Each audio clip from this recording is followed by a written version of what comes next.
They let people stand up. Really? Wow. For some alleys in the upstairs.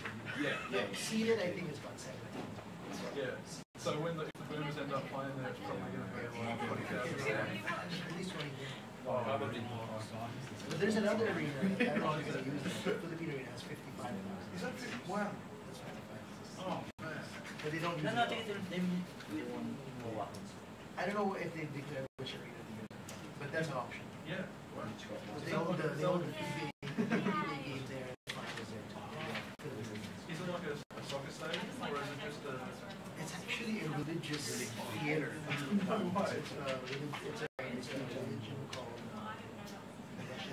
That's the biggest. And they put it up, that's their own money. It's hard to use actually, that's their own money. It's put up by the same people who built the Oto arena.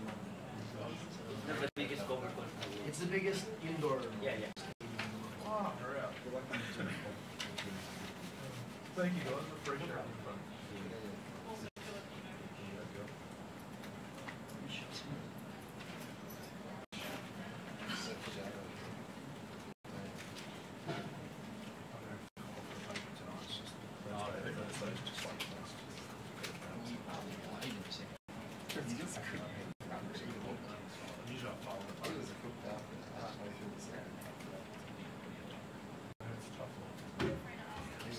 Could have been Collins.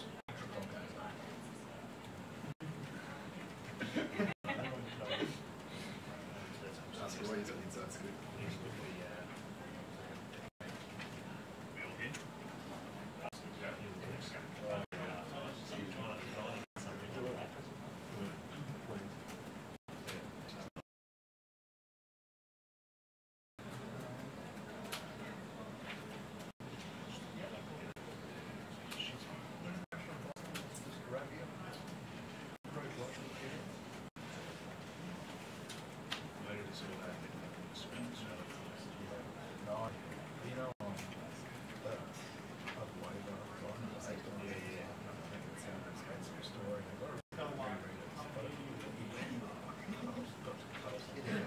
Just checking his own predictions. You're right. You just get to they make peace on chaos. Some random shit like that. Sounds like he should be playing for Conf. He looked like he was like, He should be staying as go.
Green. Yeah, I know that, yeah. Just those. Yeah, could have got us closer. Do you want me to place it again?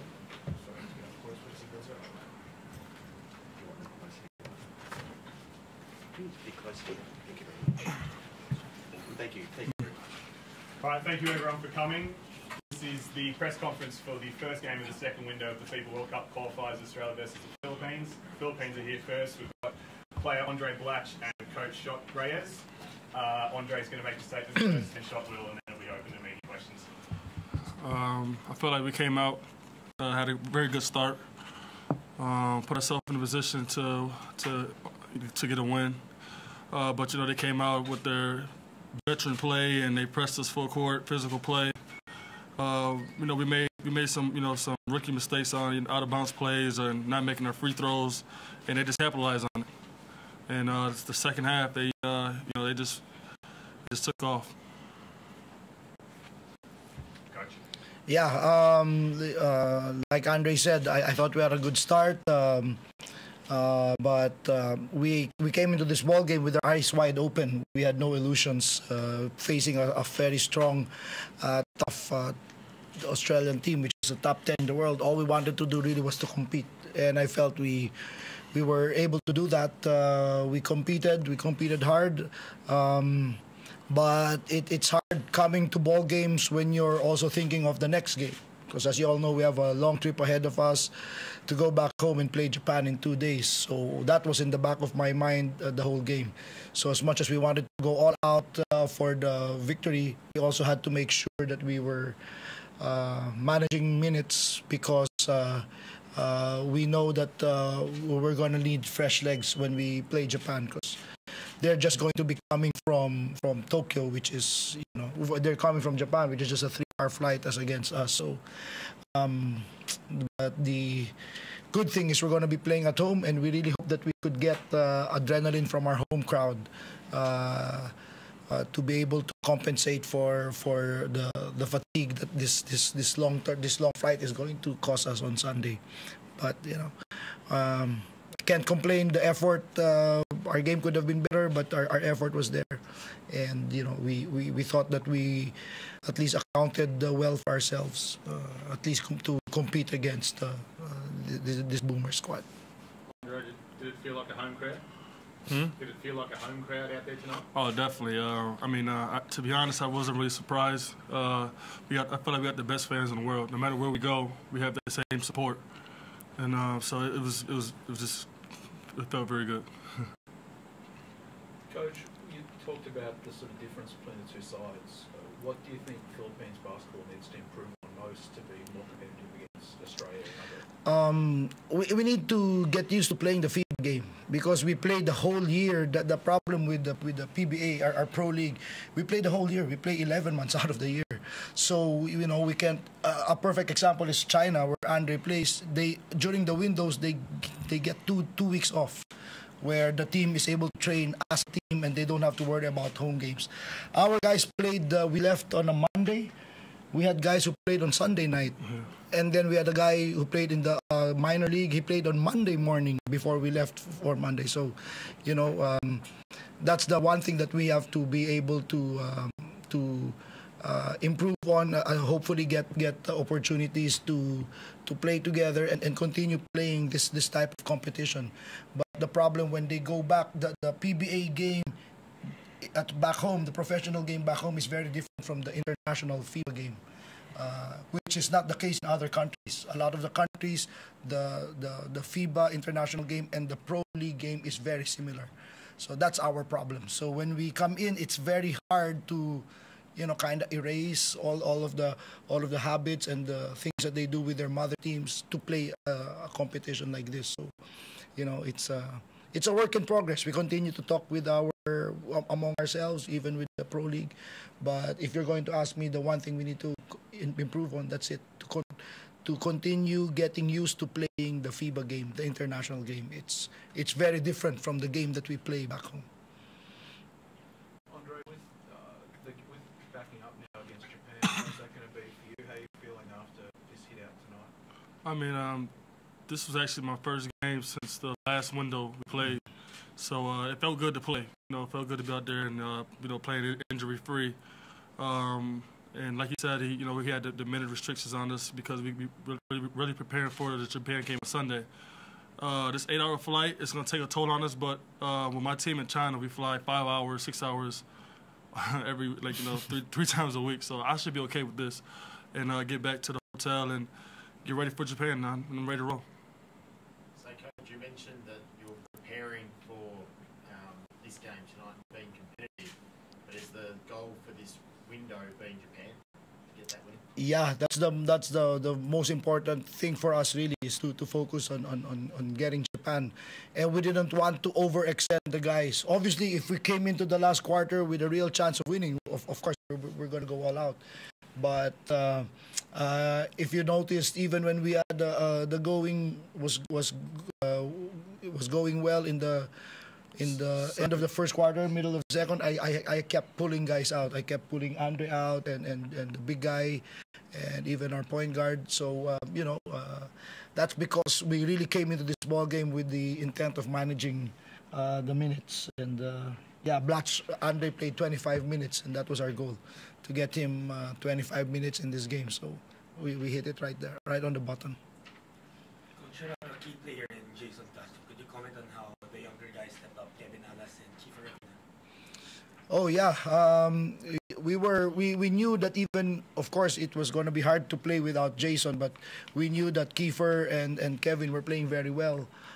So we knew that they would take care of business in the backcourt, but it's no joke playing a guy, and I thought Coach Lemanis did a great job matching our strength by getting Kevin Lish in to play the backup point guard roles to Jason Kadi, and those are high quality guards. I mean, so I thought it was a great learning experience for the young kids to play against those guys, and the other guys playing against Mitch Creek and all these great players. It was a great learning experience, and that was our discussion at the end of the game in the dugout, was that we were happy. We're upset that we're disappointed that we lost, of course, but we're happy that I thought we learned a lot from this ball game, because just playing the kind of quality players that Australia has, the 40-minute pressure, handling that pressure, handling the physicality, I thought we would grow. We grew as a team from this ball game. So, Andre, you said there was a great crowd here and they're great wherever you go. What can Australia expect when they go to play you guys next? That times 10. That times 10 is, definitely. Any more questions? Coach, we only shot 5 for 19, 8 from 3. Would you say it's a combination of some guys being off or Australia's length and defense giving us our time? They did a great job running us off the three-point line. If you notice, I don't think Matt Wright was even able to get a 3 off. Yeah, he got one off. Yeah, he got 1 off. But they did a great job running us off our threes, and you're right, the length. When we play against each other in the PBA, we got 5'11" or 6-foot guys closing out. It's different. It's against 6'2", 6'3" guys closing out, and that's a part of the learning that I referred to earlier. We actually put a team of tall guys in the collegiate league together back home just to practice playing against Australia's length and quickness. But obviously, it's not the same because they don't pressure as well or as hard as this Boomer squad does. So we knew what was coming. Their pressure was just going to be relentless, and I think it was good for us to experience it. Watching it in video, running it in practice is very different from actually experiencing it in the game. And it was just relentless. Just the whole game was there. So I'm very happy. I thought we really learned a lot tonight. Thanks, Coach. Thanks a lot. Yeah. You said that you learned a lot from Australia, but do you think Australia also learned from the preparation for? I hope they didn't. Yeah. Thanks, Coach. Thank you. I'm bringing Australia in a minute, guys.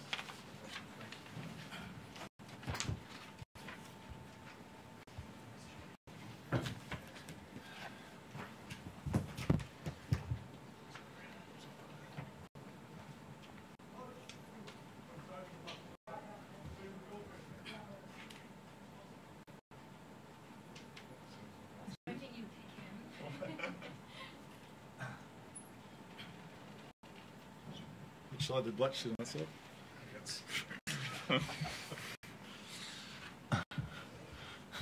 Well, you've had to go too. That's. I think someone give you a clean sheet, right? Is there a space stat sheet by any chance, please? Someone? Can I get that back? Sure, right. No worries. Okay, from Australia we have Cam Glidden and Coach Andre Lamanis. Cam will get a statement from you first, and then we'll get a statement from Andre, and then we'll open it up to the media. Yeah, great game, and that's kind of what we expected to happen, is it to be a real grind and take a full 40-minute effort to get ahead and get a nice lead. And I think everyone contributed in our team, and we ran away with it at the end, and I think our depth really hurt them. So good game plan by the coaches, and I think we executed quite well.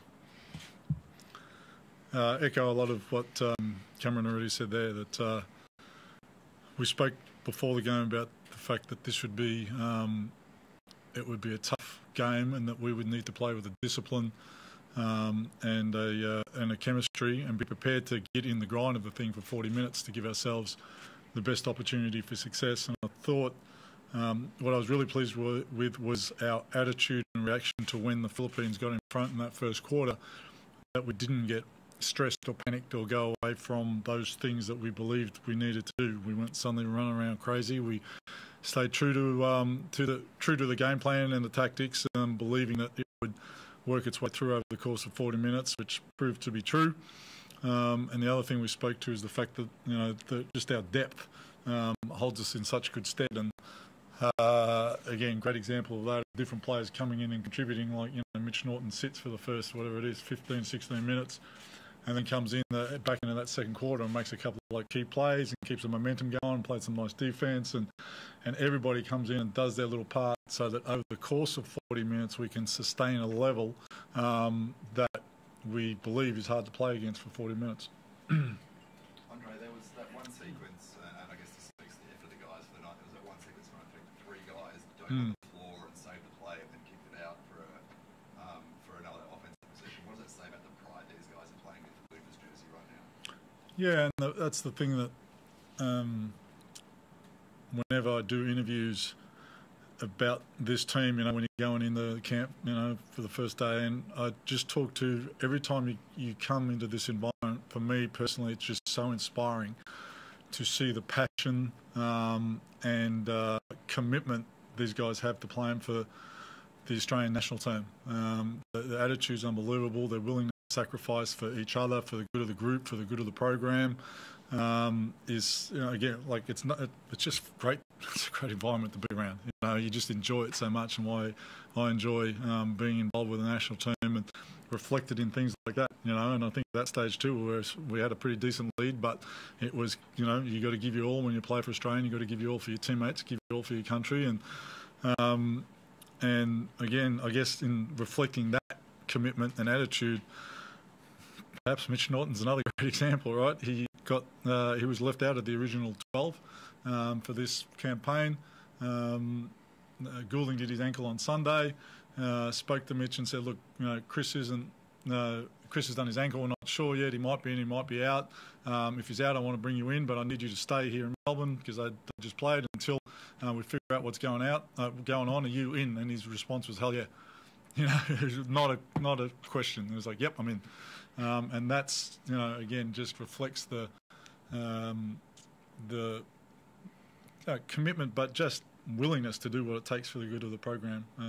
This team, this group of guys in particular, has. Andre, how do you think the guys handled that, particularly that second quarter when the crowd was really behind them and they're playing in Melbourne, but at the same time getting such support for the opposition? How do you think the guys handled that?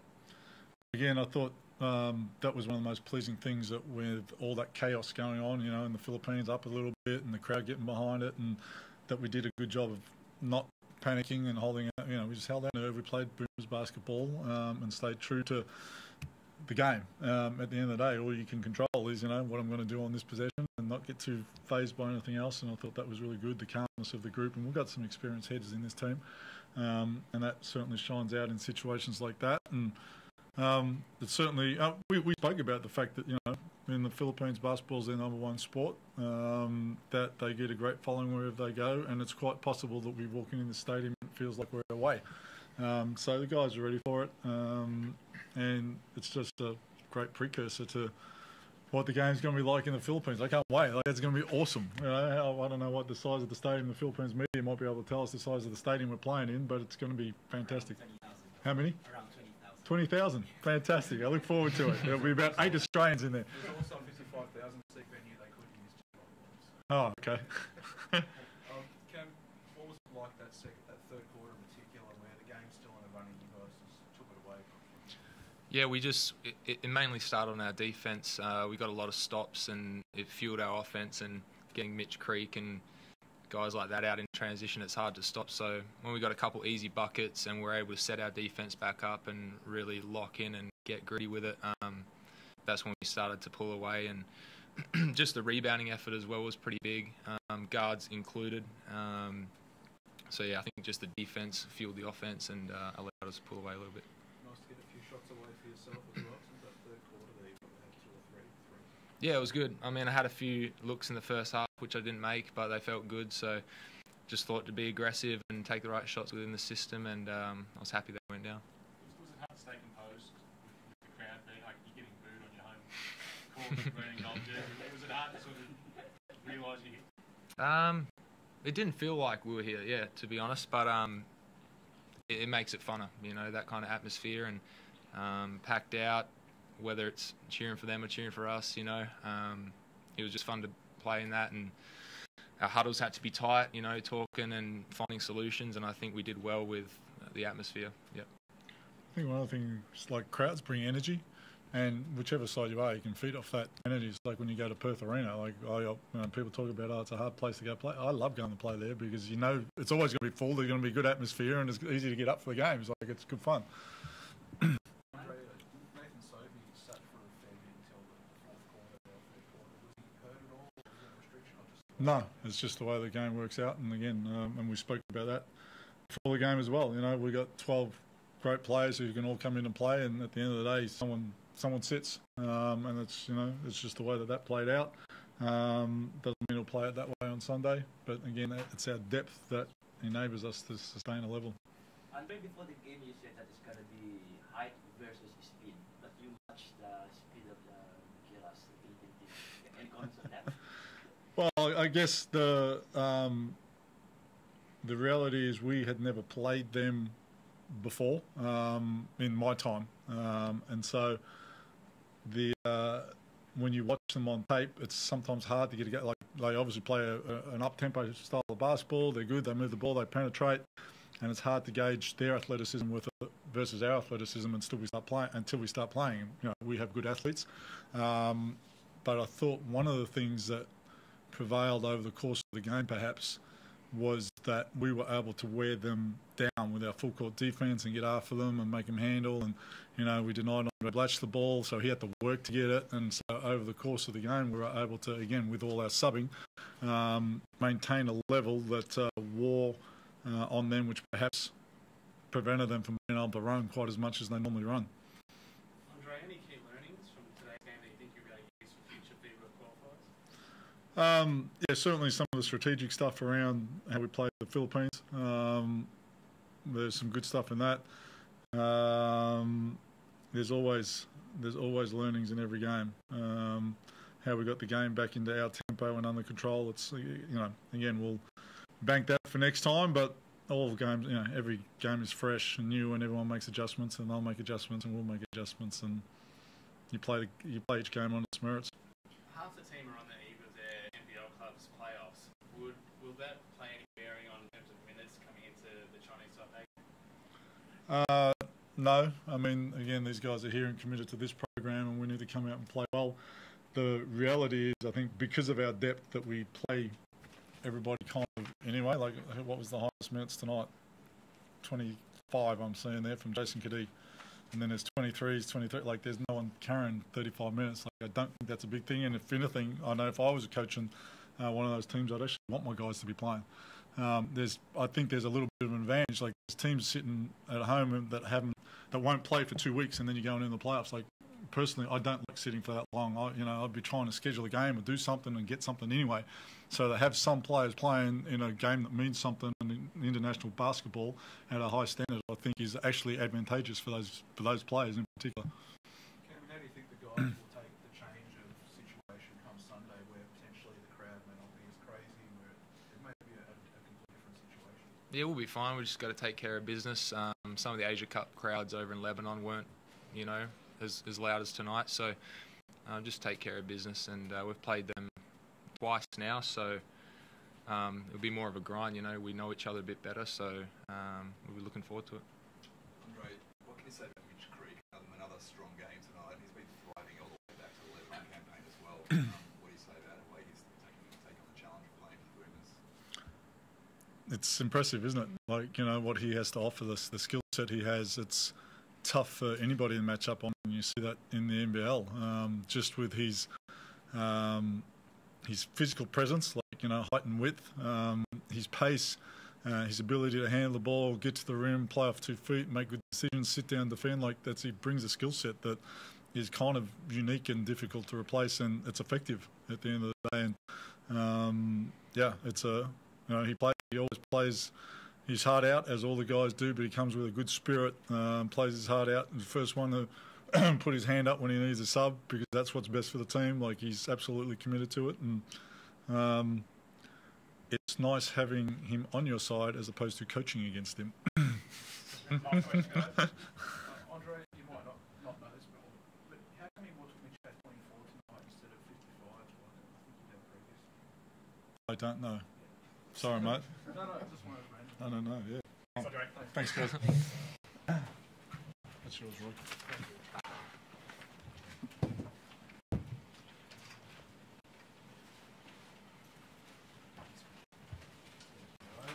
So that everyone knows where the media room is, just